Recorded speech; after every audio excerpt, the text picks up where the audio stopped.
कल्पना कीजिए आप किताब खोलते हैं, सिर्फ 5 मिनट बाद एक नोटिफिकेशन आता है, फिर व्हाट्सएप, फिर यूट्यूब, फिर अचानक याद आता है कि पानी पीना है। 30 मिनट बाद आपको एहसास होता है मैंने क्या पढ़ा था। अगर आपके साथ भी ऐसा होता है तो प्रॉब्लम आपकी विल पावर नहीं है, प्रॉब्लम है आपके ब्रेन की प्रोग्रामिंग। न्यूरोसाइंस कहती है कि आपका ब्रेन फोकस खोने के लिए नहीं बना बल्कि सर्वाइवल के लिए बना है, और यही कारण है कि आपका ब्रेन हमेशा नई चीज़ें ढूंढता रहता है। आज के वीडियो में हम बात करेंगे कि फोकस का साइंस क्या है, आपका ब्रेन बार बार डिस्ट्रैक्ट क्यों होता है, डोपामाइन कैसे आपकी पढ़ाई खराब करता है, और टॉप स्टूडेंट्स घंटों तक फोकस कैसे बनाए रखते हैं। तो वीडियो आखिर तक जरूर देखिए क्योंकि यह वीडियो आपकी पढ़ाई बदल सकता है। सबसे पहले समझते हैं कि फोकस क्या होता है। लोग सोचते हैं फोकस मतलब सिर्फ किताब को देखते रहना है। रॉन्ग। फोकस का मतलब है अपने ब्रेन को एक ही काम पर लगातार अटेंशन देने की क्षमता। साइकोलॉजिस्ट इसे कहते हैं सिलेक्टिव अटेंशन, यानी हजारों भटकाव के बीच एक चीज चुनकर उसी पर बने रहना। यही स्किल टॉपर्स को एवरेज स्टूडेंट से अलग बनाती है। अब बात करते हैं आपका ब्रेन डिस्ट्रैक्ट क्यों होता है। एक सवाल, अगर आप जंगल में रहते और अचानक झाड़ियों में आवाज आती तो क्या आप इग्नोर करते? नहीं, क्योंकि हजारों साल पहले ऐसी आवाज़ का मतलब हो सकता था कोई शेर।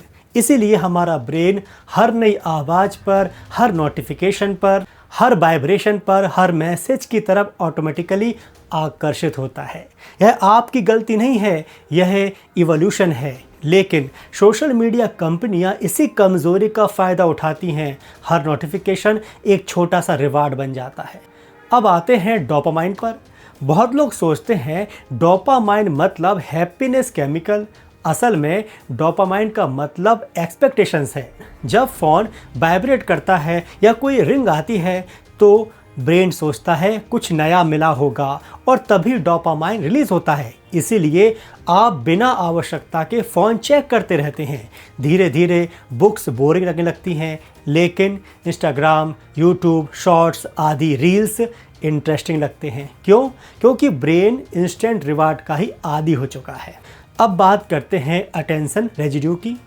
कल्पना कीजिए आप मैथ्स पढ़ रहे हैं, बीच में इंस्टाग्राम खोल लिया कुछ ही सेकंड्स के लिए, कुछ ही मिनट्स के लिए, फिर वापस आप मैथ्स पढ़ना शुरू करते हैं। क्या आपका पूरा ध्यान वापस आ गया? नहीं। रिसर्च बताती है ब्रेन का एक हिस्सा अभी भी इंस्टाग्राम में अटका रहता है। इसे कहते हैं अटेंशन रेजिड्यू, यानी बॉडी किताब के सामने है लेकिन माइंड कहीं और लगा हुआ है।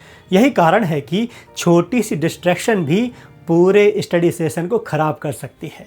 अब बात करते हैं मल्टीटास्किंग की। मल्टीटास्किंग जैसा कोई झूठ है ही नहीं। कुछ लोग कहते हैं मैं म्यूज़िक भी सुनता हूँ, चैट भी करता हूँ, स्टडी भी करता हूँ, लेकिन रियलिटी क्या है? ब्रेन मल्टीटास्किंग करता ही नहीं, वह सिर्फ एक काम से दूसरे काम में तेजी से स्विच करता है।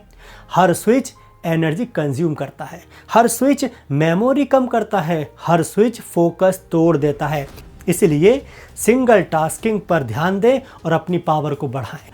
टॉपर्स घंटों तक कैसे पढ़ते हैं? वे कोई सुपर ह्यूमन नहीं होते, बस उनकी सिस्टम अलग होती है। उनका रूल नंबर 1 होता है environment design. Phone study table पर नहीं, दूसरे कमरे में। क्योंकि विल पावर से ज़्यादा एनवायरनमेंट काम करता है।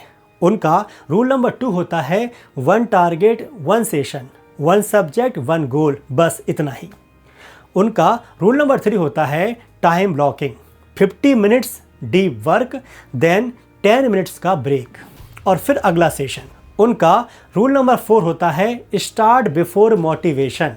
वे मोटिवेशन का इंतजार नहीं करते, एक्शन मोटिवेशन पैदा करता है, ये याद रखें।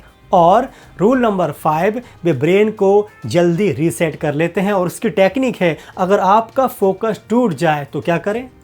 सिंपल, आंखें बंद करें, 5 बार गहरी सांस लें, 20 सेकंड तक सिर्फ सांस महसूस करें, फिर स्टडी शुरू करें, आपका ब्रेन रीसेट हो जाएगा। याद रखिए, आज की दुनिया में नॉलेज पावर नहीं है, फोकस इज पावर।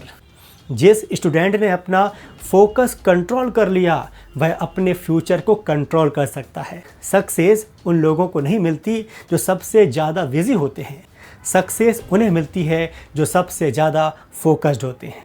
अगर आपने आज कुछ नया सीखा तो कमेंट में सिर्फ एक वर्ड लिखें, फोकस, और आज से एक प्रॉमिस कीजिए, जब भी पढ़ूंगा तो केवल पढ़ूंगा।